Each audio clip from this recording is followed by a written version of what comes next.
Shalom semua, silakan duduk. Ini bagian kedua dari seri kita yang cuma 4 minggu ini. Ini seri sebenarnya lanjutan dari Paskah kita, karena Paskah membuat banyak iman orang menjadi menjadi hidup, saudara. Karena bagi Yesus sendiri pun yang berjalan pelayanan 3,5 tahun dengan melakukan semua mujizat yang terajaib mungkin yang mata pernah lihat, untuk dia pun, untuk keluarganya dia dan yang lainnya, untuk benar-benar percaya akan ketuhanan Yesus pun benar-benar membutuhkan bukti sampai level bukti yang ini, bukti kebangkitan Yesus dari kematian. Bahkan nanti setelah kebangkitan ada dia naik ke sorga di hadapan 500 orang lebih, dan di sanalah bahkan beberapa adik ini baru mulai percaya. Dan saya percaya iman itu bukan sesuatu yang abstrak, tapi sesuatu yang solid, sesuatu yang benar gitu. Dan seri ini diadakan untuk itu. Sebenarnya ada satu film yang saya tunggu tahun ini. Filmnya dibilang drama juga drama, dibilang action juga action, dibilang fiksi juga fiksi, tapi menurut saya menarik pengangkatannya. Bukan yang Messiah, saudara, atau siapapun yang udah nonton itu. Saya nggak tahu kenapa film itu yang masuk. Saya berharap ada satu film lagi judulnya Reason. Betapa orang yang prajurit Romawi yang dikasih tugas untuk mencari mayat Yesus, jadi percaya karena dia nggak berhasil menemukan mayat Yesus karena Yesus bangkit. Dan saya percaya melalui kebangkitan dan bahkan dia naik ke sorga, saya yakin banyak orang yang dibikin jadi percaya bahwa Yesus adalah Tuhan. Salah satunya adalah pastinya kita. Dan seri ini sebenarnya intinya tentang itu, tentang pembuktian. Vindicated artinya pembuktian. Dan minggu lalu saya rasa Pastor Reguel udah bagus banget meyakinkan diri kita bahwa apapun yang tercatat yang dikatakan oleh Yesus itu benar adanya. Dan 4 orang yang nulis ada 4 Injil, saudara, dan saya yakin banget pas saudara diyakinkan akan perjanjian baru bahwa itu adalah firman Tuhan. Dan hari ini saya berusaha yakinkan kita untuk memiliki keyakinan yang sama yang Yesus miliki akan firman yang ada di tangan kita ini. Dan ini menarik banget karena saya orangnya, karena saya nggak sekolah teologi, jadi saya nggak terlalu tertarik sama apa kata pakar, apa kata ahli teologi. Saya nggak terlalu tertarik. Saya selalu tertarik apa kata Yesus, karena buat saya apa yang Yesus bilang itu yang penting, karena itu kebenaran di atas segala kebenaran. Jadi kadang baca perdebatan atau perbincangan antara ahli teologi yang ini dengan yang itu, sarjana yang ini dengan yang itu, bawaannya bikin saya malah tambah pusing, saudara. Karena saya nggak terlalu pintar. Jadi kalau diajak mikir jauh-jauh banget, kepala saya selalu sakit. Kalau kepala saya sakit, jadi saya udah mulai, saudara. Nah itu dia, sekarang saya nggak terlalu pintar, jadi saya cenderung pengen baca Alkitab aja, karena kayaknya kita nggak seru buat apa kata pakar gitu. Karena kata-kata Yesus tuh kayaknya straightforward dan artinya nggak macem-macem. Dan hari ini kita akan belajar, oke? Premisnya sederhana, dari Roma 10 ayat 17, iman timbul dari pendengaran dan pendengaran akan firman Kristus. Jadi firman Kristus dibagi dalam 2. Ya, iman kita timbul bukan dari kata pendeta, dari kata orang tua kita yang mungkin hamba Tuhan, bukan dari kata teman kita yang jago debat. Iman kita timbul dari pendengaran dan pendengaran akan firman Kristus. Dan firman Kristus dibagi 2, saudara. Apa yang dikatakan oleh dia, apa yang dikatakan oleh Kristus, itu firman Kristus. Dan itu yang minggu lalu dibahas sama Pastor Reguel aka Pastor Lewi, ya kan? Dan firman Kristus juga adalah apapun yang dikatakan tentang dia, itu firman Kristus, ya. Dan apa yang dikatakan Yesus dicatat oleh para murid dan para rasul, itu disebutnya perjanjian baru. Dan apa yang dikatakan tentang dia, itu disebutnya perjanjian lama. Dan perjanjian lama ini udah ada jauh sebelum Yesus lahir, bahkan udah lengkap kayak begitu. Jadi ketika orang mempertanyakan perjanjian baru, saya masih agak masuk akal buat saya, oke. Tapi untuk mempertanyakan perjanjian lama, saya mulai ini kayak mempertanyakan sejarah gitu. Karena itu udah ada duluan. Maksudnya Nggak mungkin sesuatu yang bisa dimanipulasi, karena ini sesuatu yang dulu. Kalau perjanjian baru, kalaupun mau di ngapa-ngapain itu masih mungkin. Cuman sekali lagi, bahkan perjanjian baru pun ditulis hanya untuk seperti diary para rasul. Murid-murid juga nulis perjalanan mereka bersama Yesus, dan nggak pernah ada bermaksud kerjasama kayak. Makanya ada sedikit perbedaan karena mereka nggak pernah kerjasama, dan mereka nggak pernah berpikir bahwa ini bakal digabung jadi satu. Kalau digabung jadi satu, pasti saya percaya gini, saya yakin banget bagi seorang Petrus yang mulut besar untuk menyangkal Yesus itu sesuatu yang aib. Dan saya yakin dia bilang gini sama teman-teman, dengerin gua ya. Kalau ada yang nulis kitab, please bagian gua nyangkal Yesus jangan ditulis ya, malu bro. Ya, tolong jangan ditulis, karena itu aib banget buat gue. Oke? Dan tapi enggak, kenyataannya tetap ditulis, tetap ada di situ. Itu artinya apa? Ini buku jujur, saudara. Bahkan sampai aib-aibnya aja ditulis di situ. Dan hari ini kita mau belajar tentang perjanjian lama. Betapa Yesus perjanjian lama itu nggak open buat perdebatan, bahkan hampir perbincangan yang berbau perdebatan tuh nggak masuk ke sana, karena Yesus percaya perjanjian lama sebagai firman Tuhan. Ini Yesus loh, saudara. Terserah apa kata pakar. Saya akan nanti akan kutip nanti. Yuk. Buat Yesus hari ini ada 4 poin. Buat Yesus perjanjian lama atau what being said about him. Dia bilang perjanjian lama, kitab para nabi, Taurat ditulis tentang dia. Itu yang dia bilang. Jadi beberapa hari ini saya ketemu orang-orang Kristen yang nanya dengan kayak mental kayaknya orang mau baca kitab deh, gitu. Kayak ada nggak sih di kitab kita ayat tentang nabi dari agama seberang? Saya bingung, ngapain lo nyariin dia? Gak ada sama sekali. Tapi kalau ini menggambarkan apa? Ini pembuatan buat siapa? Aku bilang, yang jelas bukan buat dia. Ya kan, coba baca benar-benar, baca jelas-jelas, sudah jelas. Dan pertanyaan-pertanyaan kayak gitu yang dilontarkan oleh orang Kristen sendiri, dan saya kaget. Saya pikir, waduh, kayaknya kita mulai dari mana nih gereja? Apa mulai dari nol aja kayak pom bensin? Ya kan, pom bensin selalu gitu ya, dari nol ya mas. Apa kayak gitu? Rasanya pengen mulai dari nol tiap minggu, karena nampaknya masih ada orang yang udah jago, udah jadi atlet lari, tapi gak pernah bisa berdiri. Ternyata dia nggak tahu berdiri itu apa, jalan, tiba-tiba udah jadi atlet lari aja. Saya kaget kalau itu muncul dari teman-teman fansnya GAC yang dari agama seberang. Ya oke lah kalau nanya kayak gitu, karena mereka nggak tahu kan ini buku apaan gitu. Ada yang bilang Alkitab Injil itu terbagi dalam perjanjian baru dan perjanjian lama. Jadi kitab kita disebutnya Injil. Itu dari agama seberang. Saya ngerti kalau dari agama seberang, tapi kalau dari orang Kristen sendiri yang kebingungan sendiri ketika ditanyain kayak gitu, ini kan tertulis tentang nabi ini, wah maksud sih, panik sendiri. Akhirnya nyarinya selalu pendeta. Kebetulan yang aktif di sosial media di dunia maya ya saya, jadinya saya terus yang kena.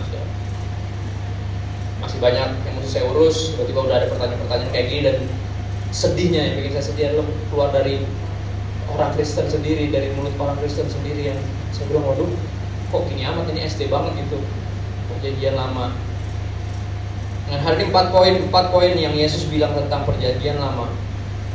Yang pertama, saya baca dari Matius 12, ada di slide di depan, ayat 39 dan 40 mengenai Yunus. Itu tahu kisah ini, kisah yang menurut para pakar, bahkan pakar teologi, ini kisah yang benar-benar sangat-sangat dongeng. Ikan macam apa yang bisa nolong orang, habis itu orangnya masih hidup 3 hari kemudian. Kayaknya lawak saudara, tapi nggak lucu untuk kita ketawa, karena untuk mempertanyakan ini nampaknya berdiri di tim yang berbeda dengan Yesus. Karena ini yang Yesus bilang di Matius 12 ayat 39 dan 40. Tetapi jawabnya kepada mereka, siapanya? Yesus yang ngomong.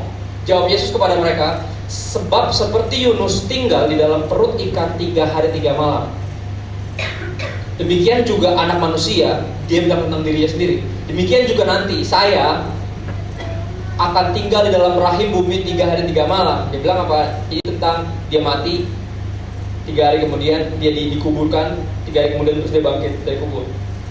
Jadi dia bilang apa? Seperti Yunus 3 hari dalam perut ikan, saya juga akan 3 hari dalam perut bumi. Dan kalau ini cerita, nggak mungkin banget Yesus ngomong ini. Yesus tahu persis. Buat dia, ini bukan sesuatu yang diperdebatkan. Dia nggak anggap ini kayak, aduh ini bener nggak sih ceritanya? Enggak.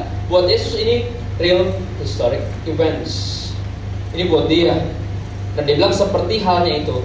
Dan ayat-ayat berikutnya kalau saudara baca, kita akan ketemu ayat tentang ratu dari selatan. Ya kan, yang tercatat di satu raja-raja datang untuk nyamperin Salomo, namanya Ratu Sheba, dan itu tercatat di sejarah. Dan dia bilang seperti halnya ratu dari selatan itu sejarah. Yunus di perut ikan 3 hari, itu juga sejarah. Dan ini satu hal yang mengagetkan saudara, karena di dunia perteologian ini menjadi sesuatu yang cukup hangat saudara, karena masa sih ceritanya cukup aneh gitu loh. Ini kali parable kali, ini perumpamaan kali. Bahkan seorang yang menulis ini saudara, ini paling apa ya? Saya bilangnya paling ironis. Karena yang nulis Leslie C. Allen atau Leslie C. Allen. Siapa dia? Penulis The New International Commentary on the Old Testament, singkatan NICOT. Ini penulis komentari Perjanjian Lama. Dan siapa dia? Dia profesor yang udah pensiun dari Fuller Theological Seminary. Dan ini this dude pasti pintar, pasti ngerti lebih banyak teologi dari saya. Apa yang dia bilang tentang Yunus? Di dalam buku yang dia tulis tentang ini, komentari tentang Perjanjian Lama, salah satu tentang Yunus, dia tulis gini: Jonah is of the genre of satirical parable. What? Dia bilang Yunus masuknya tuh alirannya ini keperumpamaan yang satir. Jadi dia masukin bukan ke sejarah, dia masukin itu ke parable saudara. Dan Yesus menutup kemungkinan itu. Yesus bilang this is truly happening. Dan banyak hal yang Yesus kutip yang akan bikin kita kaget, yang masih diperdebatkan sama dunia dunia arkeologi dan lain-lain, bahkan teologi. Yesus mengutip banjir Nuh, air bah zaman Nuh. Yesus mengutip Sodom, kota itu yang ditunggambalikan dengan api dan belerang dari langit. Yesus kutip Habel. Yesus mengutip Musa, seperti Musa meninggikan tongkat ular. Yesus mengutip itu. Yesus seperti zaman mana yang turun dari sorga, Yesus mengutip. Zaman-zaman perjanjian lama yang masih, ini benar apa enggak sih? Yesus kutip itu dengan benar-benar percaya dan yakin bahwa itu beneran terjadi. Dan saya, kalau dia yakin, kalau Yesus yakin, siapa saya untuk mempertanyakannya? Benar gak? Harusnya ada banyak komentar yang sebenarnya nggak perlu ditulis. Ketika kita udah tahu Yesus, dia kutip ini sebagai real historic events. Dan siapa kita untuk mempertanyakannya? Yesus mengutip dengan sederhana tentang Abraham, Daud, Salomo, dan lain-lain. Dan dia mengutip itu dengan yakin bahwa this event is truly happening. It's historical. Berikutnya, Yesus yang bilang sendiri bahwa the scripture cannot be broken. Saya suka banget ayat ini. Ini keluar dari mulut dia sendiri, firman yang menjadi manusia. Dia bilang firman Tuhan tidak bisa dirusak. Banyak orang yang mempertanyakan, Alkitab lu kan udah dirubah-rubah. Oh ya, buktinya mana? Sampai sekarang saya selalu bilang gitu, nggak coba saya jawab dengan cara pandai walaupun saya bisa. Nggak coba saya kirim-kirim link yang membuktikan bahwa Alkitab historis, padahal bisa. Tapi pertanyaannya cuma kadang gini, sederhana saudara. Kalau saudara masih bingung jawabannya, dan saya berharap nggak bingung lagi setelah hari ini. Kita punya banyak PR sebenarnya. Karena iman kita bergantung dari apa yang dia bilang. Bukan dari apa kata orang tentang yang dia bilang, tapi dari apa yang dia bilang. Kalau ini benar, berarti iman kita tidak tergoyahkan.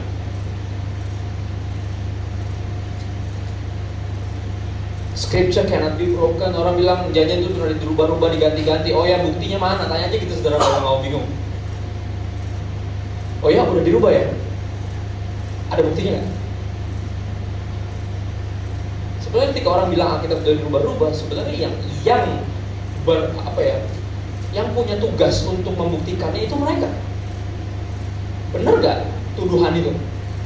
Karena sampai sekarang gak ada buktinya kita betul berubah-ubah. Apalagi dengan kenyataan Yesus yang jelas diri, the scripture cannot be broken.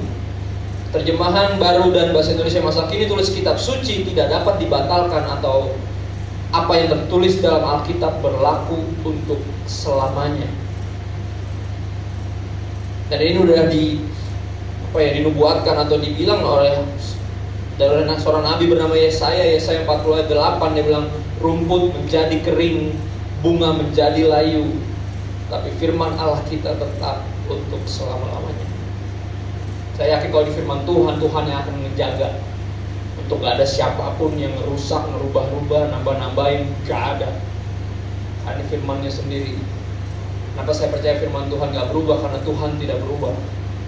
Gimana cara kita mengaku menyembah Tuhan yang tidak berubah, tapi kita sedikit banyak ragu, aduh jangan-jangan firman Alkitab kita pernah diganti-ganti. Gak pernah ada bukti dalam sejarah bahwa kita pernah diganti.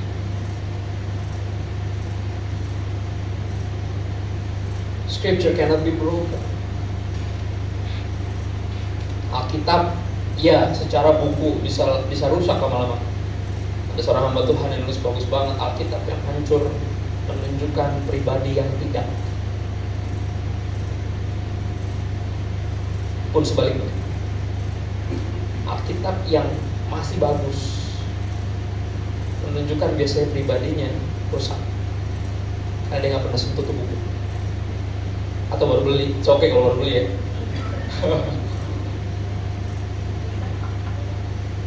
Alkitab yang rusak menunjukkan iman yang tidak. Alkitab yang rusak yang terlalu banyak dibaca, terlalu banyak dicoret-coret sana sini, catat sana sini, itu terlalu banyak direnungkan, dan orang-orang yang merenungkan firman Tuhan seperti itu saya yakin punya iman yang tidak tergoyahkan. Just like the Bibles, the scripture cannot be broken. Saudara mau jadi orang-orang yang gitu, unbreakable, hidup dalam firman, iman kita timbul dari situ. Dan kalau firman tidak dapat dirusak, berarti iman kita juga mestinya nggak bisa. Karena iman kita terletak sepenuhnya dari pendengaran, dan pendengaran akan firman Kristus yang cannot be broken.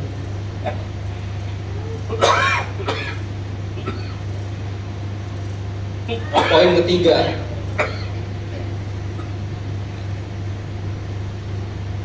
Yesus bilang sendiri mengenai firman Tuhan. Dia bilang perjanjian lama, kitab para nabi, Taurat dan semua yang ditulis itu, dia bilang dia menganggapnya sebagai the word of God. Ini sesuatu yang menarik saudara, karena awal-awal saya baca kitab sendiri, saya selalu penasaran, oke, kitab ini siapa yang nulis, tahun berapa, ditulis kepada siapa, tentang apa. Saya selalu berusaha cari depan-depannya. Makanya saya di rumah tuh, kalau saudara mampir ke rumah ya, kapan ada, saya punya banyak banget study Bible saudara. Karena saya suka, itu salah satu koleksi saya yang jujur mahal harganya. Terus saya ngebayangin dulu kayak, ini banyak mahal-mahal banget ya, kok banyak amat ya. Ngumpulinnya tuh bener-bener segitu semangatnya saudara. Karena saya tahu, saya yakin one day anak saya akan buka ini semua buku-buku saya. Dan saya rindu dia berjumpa dengan Tuhan yang sama, yang mengubah hidup saya, sehingga bertumbuh jadi anak yang punya iman yang cannot be broken. Saya yakin buku-buku rohani dan Alkitab yang saya punya di rumah itu warisan termahal yang bisa saya kasih buat anak-anak saya. Di luar dari mobil yang bisa broken saudara, ya kan? Mobil saya baru broken beberapa minggu lalu. Mestinya kebaktian nyariin aki saudara, mobil nggak tuh. Di hari kebangkitan mobil saya yang mati kan. Mesti dia mati hari Jumat, jadi biar hari Minggu dia udah bangkit kan gitu. Di problem, saya pengen merayakan Paskah, mau salam sama banyak orang, nggak ketemu, akhirnya bergaul dengan Pak Adi dan Aki. Puji Tuhan ada yang bantuin saya dalam.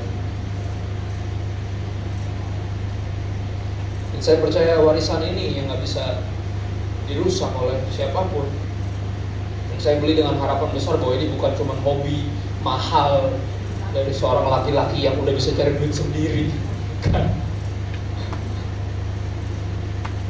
Saya tahu nanti anak saya akan buka buku-buku saya. Dan mungkin menemukan catatan-catatan konyol saya di pinggir-pinggirnya, karena catatan saya sejujurnya konyol. Saya kalau baca kayak anak kecil saudara. Tapi ternyata kita mesti kayak anak kecil biar bisa masuk surga. Juga nggak tahu. Sampai saya benar-benar ngerasa kayak anak kecil ya kadang. Diajak ngomong serius dikit, mikir dikit pusing, ya dan ntar diam, akhirnya dikit-dikit tangan sama Tuhan nyanyi, nyembah. Saya kalau udah pusing suka gitu saudara. Akhirnya udah, aduh nggak nyampe gitu. Kalau saya paksain bisa, tapi ntar korslet saya takutnya. Bisa, tapi takut korslet. Akhirnya saya coba pakai bagian lain dari tubuh saya yang dirancang untuk menyembah, itu hati saya. Simpan aja dulu firman Tuhan sampai dia ketemu Roh Kudus dan akan menghasilkan iman. Kalau belum ngerti itu dimasukin ke hati dulu saudara. Itu cara baca Alkitab yang benar, kata Daud, dalam hatiku aku menyimpan janjimu. Itu caranya. Di kitab Kejadian ini satu yang menarik, di Kejadian, Keluaran, Imamat, Bilangan, Ulangan disebut kitab Taurat Musa dan ditulis secara historis, diperdebatkan saudara. Ini yang tulis bukan Musa semua nih, karena ujung-ujungnya nanti Musa udah mau mati, pasti yang lanjutin bukan dia. Akhirnya ada perdebatan siapa yang nulis. Kalau baca perdebatannya panjang saudara. Tapi ini yang menarik yang Yesus lakukan saudara. Di Matius 19 ayat 4 dan 5, saya pakai bahasa Indonesia masa kini. Ketika ada ahli Taurat dan Farisi, ini kerjaan mereka dulu. Orang-orang yang jago Alkitab, yang jago teologi, zaman dulu kerjaannya itu nyari kesalahan dari Yesus. Ini kerjaan. Mereka nanya, Yesus dibenarkan gak sih untuk menceraikan pakai istri dengan alasan apapun? Boleh gak? Ngetes. Kalau saudara baca di situ di Matius 19, dibilang mereka lakukan itu buat ngetes, benar-benar buat ngejatuhin Yesus. Nggak mau tahu, mau ngetes aja. Dan Yesus menjawab, menarik, apakah kalian belum membaca dalam Alkitab? Ini Yesus ngomong gitu, loh, lu bukan ahli Taurat ya? Apa kalian belum membaca dalam Alkitab bahwa pencipta yang membuat manusia, siapa? Tuhan, pada mulanya membuat mereka laki-laki dan wanita. Dan sesudah itu, ia berkata, siapa ia? Pencipta yang membuat manusia. Kalau saudara baca ini, Yesus kutip Kejadian 2 ayat 22 sampai 25. Coba lihat deh. Coba kita Alkitab kita coba agak sedikit sok-sok pinter dikit gitu loh. Kayak sarjana Alkitab gitu. Coba kita lihat nih siapa sih yang lagi berfirman ketika ayat ini ditulis di Alkitab, ya kan? Kejadian 2 mulai ayat 22 sampai 25. Kejadian 2 ayat 22 sampai 25. Dan dari rusuk yang diambil Tuhan Allah dari manusia itu, dibangunnyalah seorang perempuan, lalu dibawanya kepada manusia itu. Ini yang ngomong siapa saudara? Bukan Tuhan. Ini narasi, benar? Narasi artinya yang nulis kitab ini, benar? Ya kan, ini narasi nih, nggak ada, bukan Tuhan, bukan Adam, bukan narasi. Ayat 23, lalu berkatalah manusia itu. Nah ini baru nih, siapa yang ngomong? Adam. Inilah dia, tulang dari tulangku dan daging dari dagingku. Ia akan dinamai perempuan, sebab ia diambil dari laki-laki. Ini bentuknya lagu saudara. Pertama kali Adam ngelihat istrinya yang dibikin sama Tuhan, dia nggak dikasih pilihan. Gak ada 4 perempuan, oke Adam mau pilih yang mana kira-kira? Yang menurut kriteria lo aja. Enggak, dia langsung dikasih istri sama Tuhan. Dia langsung nyanyi. Makanya kalau bahasa Inggris bilang suka lucu, pendeta-pendeta bahasa Inggris, pendeta luar negeri suka bercanda. Dia bilang ketika Tuhan menciptakan perempuan, laki-laki langsung bilang, wow man, gitu, makanya jadi woman. Wow man, karena dia kayak, what is this? Kayak gitu. Dia langsung nyanyi. Ayat 24, sebab itu seorang laki-laki akan meninggalkan ayahnya dan ibunya dan bersatu dengan istrinya, sehingga keduanya menjadi satu daging. Mereka keduanya telanjang, manusia dan istrinya itu, tetapi mereka tidak merasa malu. Siapa ini yang ngomong? Bukan Tuhan. Narasi. Narasi, tapi apa yang Yesus bilang tentang narasi ini? Yesus menjawab, "Apa kalian belum membaca dalam Alkitab bahwa pencipta yang membuat manusia pada mulanya membuat mereka laki-laki dan perempuan dan wanita, dan sesudah itu ia berkata," siapa? Pencipta yang membuat manusia berkata. Jadi menurut Yesus itu bukan narasi. Menurut Yesus, that's the word of God. Jadi ketika orang debatin siapa yang nulis ini, Yesus dengan santai bilang, it's him. Berani gak? Berani gak kita bilang bahwa itu firman Tuhan berkata? Ini narasi. Kalau benar ini yang nulis Musa, berarti ini Musa yang nulis, tapi Yesus bilang, I know. Gue tahu yang nulis manusia, tapi apa? Dia nggak mungkin nulis kalau nggak didorong by God Himself. Ketika sarjana Alkitab lagi perdebatkan siapa yang nulis, Yesus bilang, this is Him, pencipta yang menjadikan manusia. Ia berkata.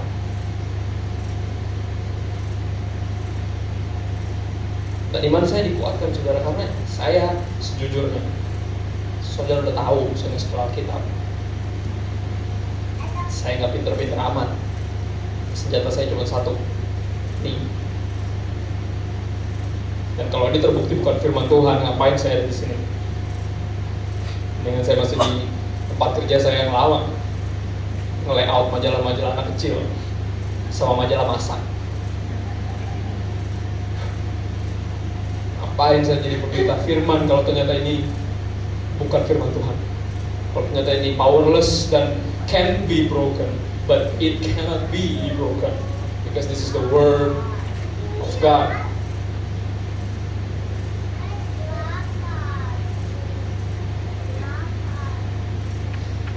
Poin terakhir, ingat yang pertama, Yesus menganggap firman Tuhan real historic events, bahkan yang teraneh sekalipun seperti kitab Yunus.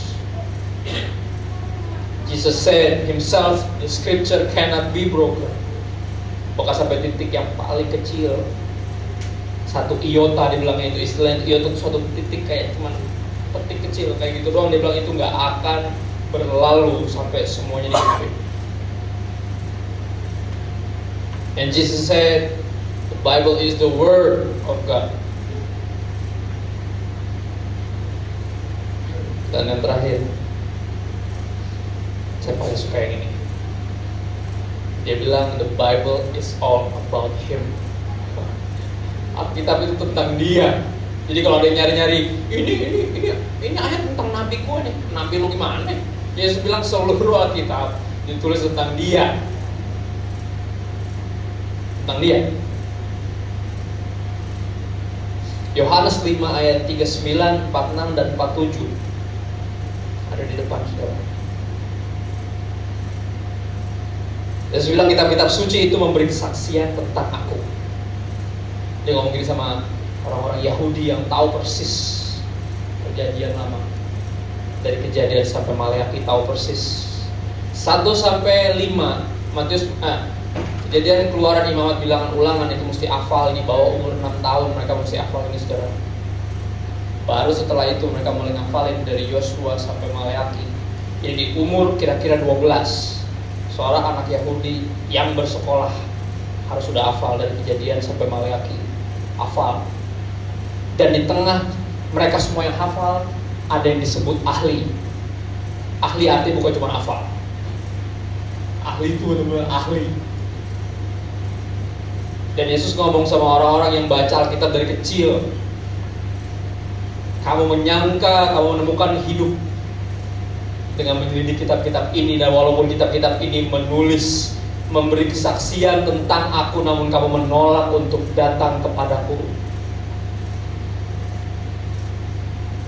Jikalau kamu percaya kepada Musa, tentu kamu akan percaya juga kepadaku. Ini kata-kata Yesus, sebab ia atau Musa telah menulis tentang aku. Musa menulis tentang Yesus.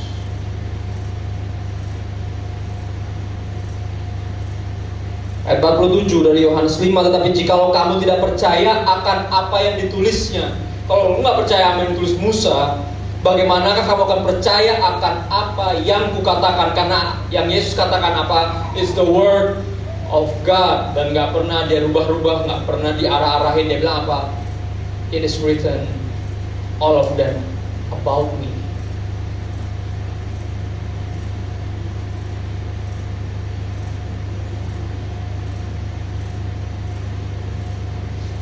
Dan ini ayatnya cukup cukup mengagetkan, karena dia bilang, jikalau kamu tidak percaya akan apa yang ditulisnya, tertulis oleh Musa, bagaimana kamu akan percaya akan apa yang kukatakan? Jadi dia bilang gini, yang gak heran ya, bahkan sarjana teologi banyak yang mempertanyakan apa yang Yesus bilang. Yang gak heran, Musa aja gak lu dengerin. Musa aja kitabnya lu masih perdebatkan, siapa yang nulis? Ya jelas aja lu gak bisa percaya apa yang gue bilang. Bener gak sih Yesus pernah ngomong Yohanes 14 ayat 6, akulah jalan kebenaran hidup? Bener gak sih Matius 28 ayat 19 sampai 20 itu ada di kitab Matius? Jangan-jangan itu ditambahin belakangan, itu dia perdebatan ya saudara. Bacanya sejujurnya bikin saya pengen nangis. Karena apa, orang Kristen aja kok yang gak yakin banget ketika Yesus naik ke sorga, dia kasih perintah untuk beritain Injil dan memuridkan. Gimana jemaat gak percaya, gimana jemaat mau Injil kalau yang katanya para ahli firman Tuhan, ahli teologi ini masih memperdebatkan apakah ini harus ada Alkitab atau tidak?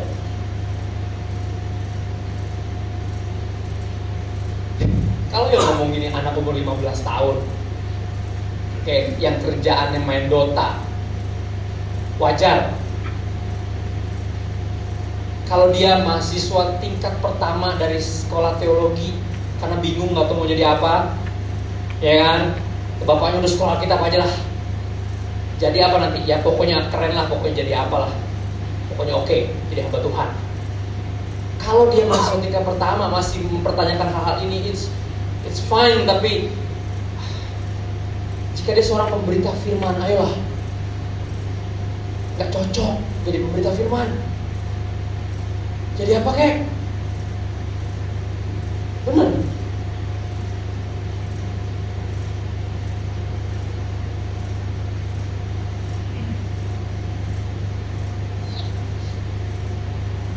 Ayat terakhir saudara. Seminggu ini saya benar-benar selain karena sakit ya saudara. Mungkin ada sakit ini ada gunanya. Saya yakin ada.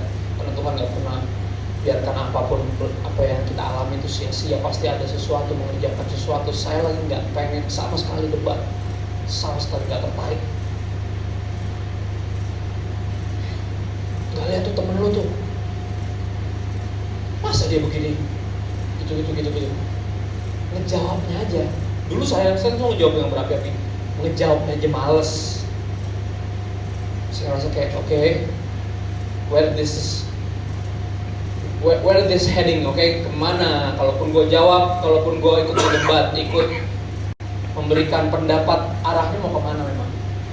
Apakah di ujung dari percakapan ini kita makin mengasihi Yesus, atau kita makin merasa lebih pintar dari yang lain?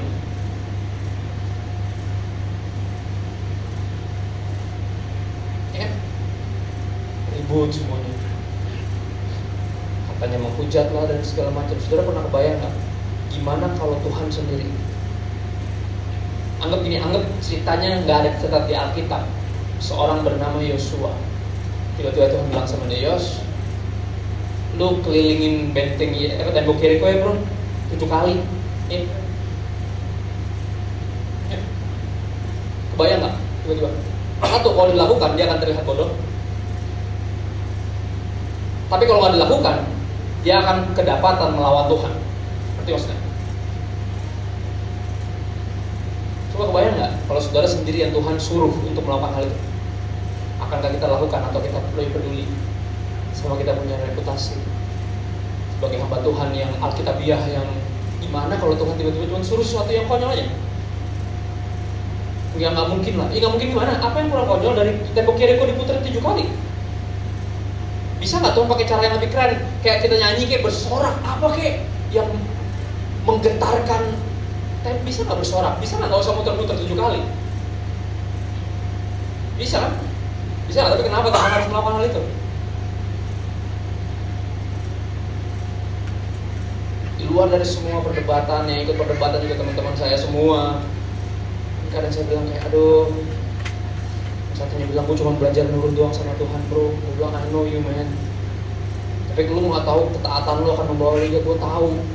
Dia bilang emang selalu ketaatan akan membawa itu kan, cemoohan, membawa kontroversi. Gue bilang, iya juga sih memang. Ya udah, akhirnya aku diam aja, udahlah, terserah dia orang mau ngomong apa. Kalau emang dia ngaco juga ntar ujungnya buahnya juga kelihatan kok bahwa dia ngaco. Let's hope that God really ask him to do so. And let's hope ketaatan dia di mata Tuhan itu indah. Saya berharap itu. Sepanjang hidup ada beberapa hal yang Tuhan suruh saya lakukan dan menurut saya sendiri itu bodoh. Tapi saya berusaha untuk melakukan itu. Karena saya rindu dan saya percaya semua kita rindu didapati taat sama Tuhan. Benar gak? Semua kita pasti rindu. Saya ngedumel sedikit saudara, menceritakan apa yang di hati saya sepanjang seminggu ini. Lukas 24-nya ayat terakhir dari perenungan kita hari ini, firman Tuhan. Menurut Yesus, yang ditulis tentang dia itu benar, perjanjian lama itu benar, real historic events cannot be broken, the word of God, and it's all about Jesus. Lukas 24 ayat 25 sampai 32.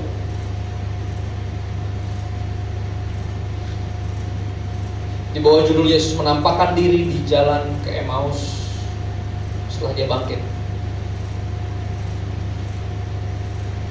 Ayat 25, lalu ia berkata kepada mereka, hai kamu orang bodoh, betapa lambannya hatimu, sehingga kamu tidak percaya segala sesuatu yang telah dikatakan para nabi.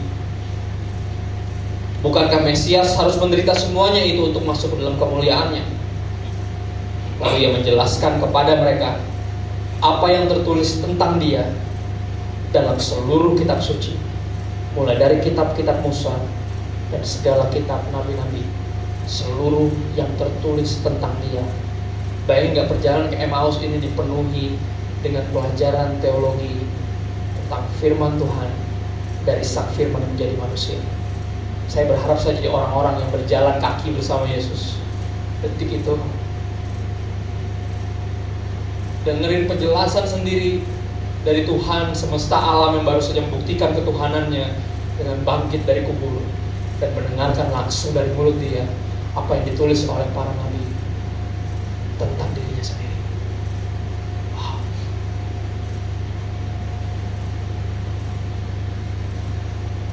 Saya yakin jumlahnya itu jauh melebihi berapapun SKS yang kita dapat dari sekolah, kuliah, teologi S1, S2, S3 atau apapun itu.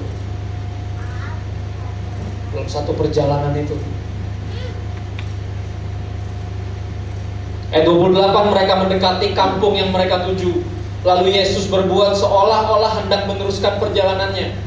Tetapi mereka sangat mendesaknya, katanya, tinggallah bersama-sama dengan kami, sebab hari telah menjelang malam dan matahari hampir terbenam. Lalu masuklah ia untuk tinggal bersama-sama dengan mereka. Waktu ia duduk makan dengan mereka, Yesus mengambil roti, mengucap berkat, lalu memecah-mecahkannya dan memberikannya kepada mereka. Ketika itu terbukalah mata mereka dan mereka pun mengenal dia, tetapi ia lenyap dari tengah-tengah mereka. Ayat 32, saya suka ayat terakhir kita. Kata mereka seorang kepada yang lain, bukankah hati kita berkobar-kobar ketika ia berbicara dengan kita di tengah jalan, dan ketika ia menerangkan kitab suci kepada kita? Bukankah hati kita berkobar-kobar? Saudara masih orang-orang yang norak kayak saya kan? Saya norak. Saya kalau baca perjanjian lama, saudara, dengan semua kisah-kisah yang ajaib dan aneh itu, ketika saya ketemu Yesusnya diceritain, saudara suka, oh, ya ampun. Itu saya panggil teman-teman, kumpulin semua. Lu tahu gak? Norak, ceritain. Itu berlangsung, saudara, udah mau tahun ke-7. Itu yang bikin saya jadi hamba Tuhan.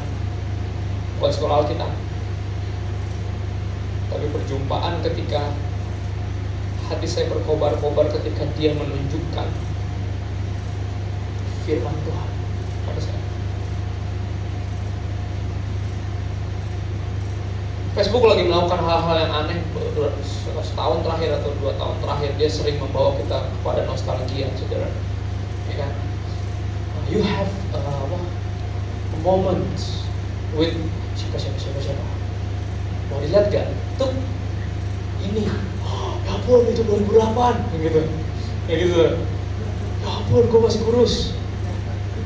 Sekarang lebih kurus lagi. Itu saya. Ya ampun jenggot gue masih jarang. Facebook lagi sering membawa saya untuk. Saya lihat ada satu posting 2 hari yang lalu. Itu 2009 di rumah. Saya bikin komsel sampai sekarang masih ada, tapi kadang ada kadang enggak, apalagi kalau saya lagi sakit saudara.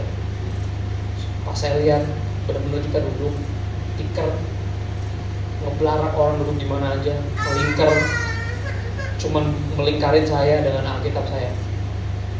Dan isinya anak-anak kecil saudara, umur 9, 12. Paling tua saya pasti di situ. Dan ke orang lain pasti kayak gak ada prospek, ini ngapain mereka anak kecil ngumpul baca Alkitab, ngapain? Tapi saya rindu momen-momen itu lagi. Bukan artinya momennya gak ada saudara, tapi saya rindu saya jadi orang yang itu lagi, orang-orang yang norak, yang kalau dapat sesuatu dari Tuhan langsung pengen kasih tahu ke semua orang, berkobar-kobar ketika Tuhan menerangkan firman-Nya kepada saya.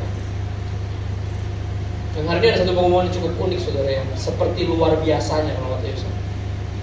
Oke, seorang dari kita di sini, hamba-hambanya, memutuskan untuk buka ponsel di rumahnya.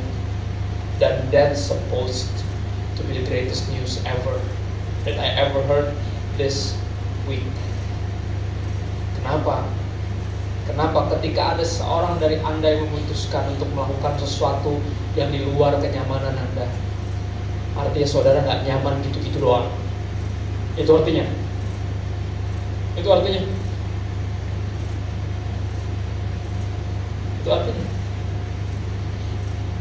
Karena Bible churches gak akan serame entertainment churches, gak akan serame business churches or whatever, gak akan serame itu.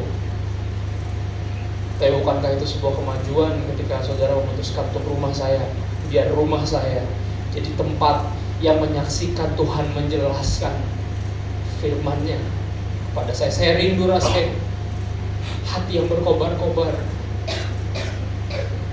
Dan saya pengen rumah saya jadi tempat di mana mujizat dibuat sama Tuhan, dan saya melihat dengan mata kepala sendiri. Saya melihat anak-anak kecil memutuskan untuk hidup ikut Tuhan dan baca Alkitab sendiri.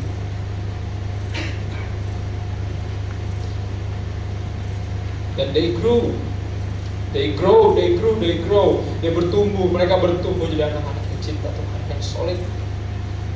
Tengah hidup yang makin gak menentu, karena mereka taruh iman mereka di hal yang paling penting dan cannot be broken. It's the word of God. Iman mereka timbul dari pendengaran firman Kristus, dan iman mereka ditaruh sepenuhnya di firman Tuhan yang walaupun bunga rumput akan layu, langit dan bumi akan lenyap, firman Tuhan tinggal tetap. Mereka taruh imannya di sini, bukan di saya, tapi di sini, di firman Tuhan.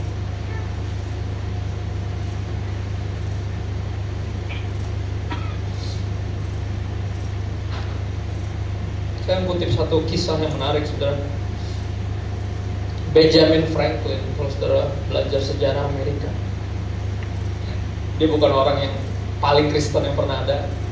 Benjamin Franklin gak terlalu, sebenarnya biasa aja, karena di Amerika, dan Amerika rata-rata Kristen. Saudara, orang nanya sama dia, Benjamin Franklin tuh kedapatan di sepanjang sejarah selalu dengerin seorang pendeta bernama George Whitefield. Selalu dia dengerin George. Dan ada orang nanya sama Benjamin, Mr. Franklin, why you always come to hear Whitefield preach? Kenapa lu selalu datang dengerin Whitefield khotbah? You don't believe a word he said. Lu gak percaya satu pun Satu pun dari yang dikotbahin sama Whitfield. Ditanyain, kenapa sih terus datang dengar dia khotbah? Dan jawaban Benjamin Franklin menarik sebenarnya. Dia bilang gini, I know, but he does. Why you always come to hear Whitfield preach, you don't believe a word he said? Dan Franklin jawab, I know, gue tahu gue gak percaya satupun kata-kata dia bilang, tapi dia percaya. Dan itu yang bikin Benjamin Franklin terus datang dengerin si pendeta ini. Kenapa? Karena pendeta ini percaya apa yang dia bilang. Dan saya rindu jadi pendeta yang itu, dan saya rindu kita juga jadi orang-orang yang sama, yang imannya tidak tergoyahkan, yang membuat orang lain yang bahkan tadinya gak percaya jadi terus dengerin apa yang kita bilang, bahkan mau coba lakukan apa yang kita lakukan, because we believe him.